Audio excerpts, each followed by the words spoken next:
What's up everyone, Vitaly here, and in this video I want to talk to you about the controversial topic of AI slop, which is a phrase that's thrown around very commonly around the internet marketing world, but I want to frame it from a business perspective because a lot of people that use AI use it for business purposes. I use AI for business purposes in my YouTube business, on Facebook, I use it on my content on my websites, I use it to craft amazing emails that have really helped me get more conversions as well. But there is also an opposite side of AI where people and businesses very often use it to kind of create content that is just really cheap, inauthentic, whether it be photos that they paste on that they put up on social media, whether it be videos that they create, blog content that they create, emails that they create. And so a person that recognizes that the content isn't really made by that person, but it's made by AI, can sometimes feel like they've been deceived, misled.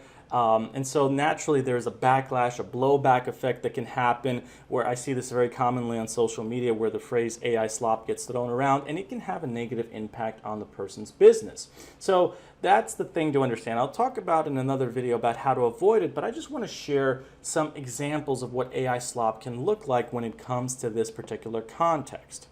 So this is one of my channels, and I don't use AI slop here, but I do use AI to craft amazing looking thumbnails. Like these thumbnails that you can see over here, I did use AI to help me create it because honestly, I'm not good at creating thumbnails. With the help of AI, I've been able to enhance my business because I use it to help it grow, but I try to use it in a hybrid way with creating content myself and then using AI to basically decorate it and make it better, which is, I would argue, a better way to do it. But if I was, for example, if this was an example of AI slop, then let's say, this place right here that I talk about, Hocking Hills, let's say that this waterfall, which is actually a real place, it was just some kind of ridiculous place that doesn't actually exist, and somebody clicked on it, and because they were thinking like, wow, what an amazing place, but it doesn't really exist, they would feel lied and misled to. So that's one example.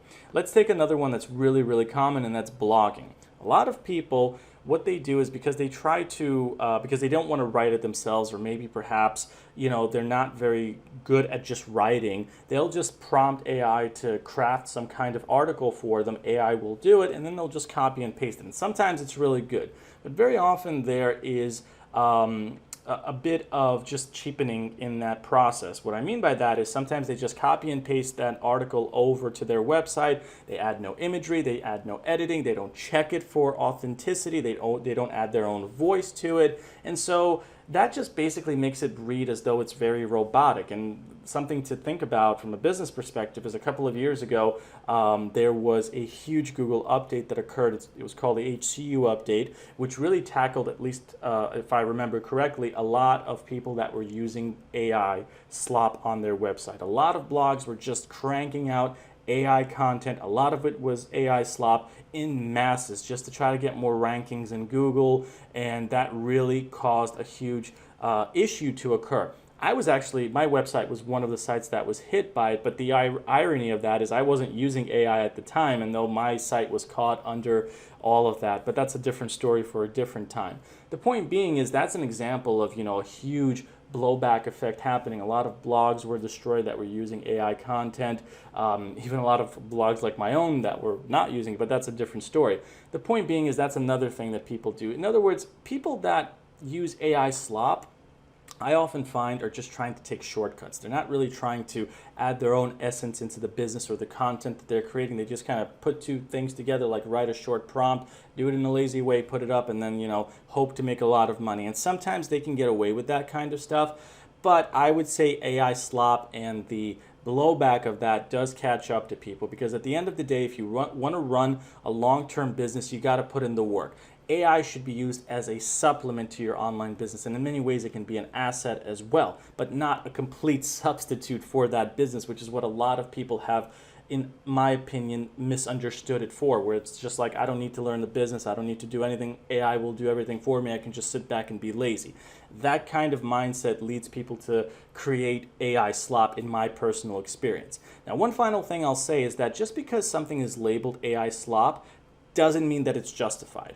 I see amazing imagery, amazing stuff that is sometimes AI, which has good, accurate information, but sometimes people will call it AI slop but that doesn't mean that, yeah, it could be AI, but it doesn't mean that it's AI slop. There's a distinction there. So if you're creating content and you get that characterization of it, it's not something to take seriously all the time.